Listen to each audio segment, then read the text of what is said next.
کے بعد میں اس کے باب میں بانڈز کی قیمتوں میں تبدیلی کے بارے میں مزید کہا گیا۔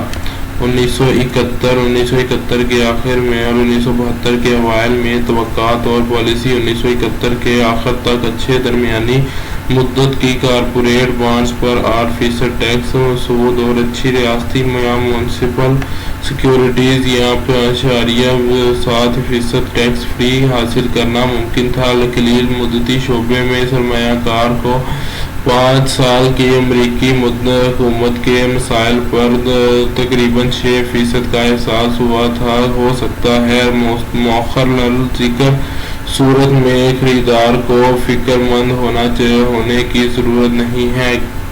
انشاءاللہ ہم باقی نیکسٹ ویڈیوز میں بات کریں گے۔ آج کے لیے اتنا ہی کافی۔ اللہ حافظ۔ اگر آپ کو ہماری ویڈیوز میں کچھ بہتری ملی ہے تو ہماری ویڈیوز کو لازمی دوستوں کے ساتھ شیئر کریں تاکہ وہ باقی لوگ بھی اس کتاب سے فائدہ اٹھا سکیں۔ اللہ حافظ۔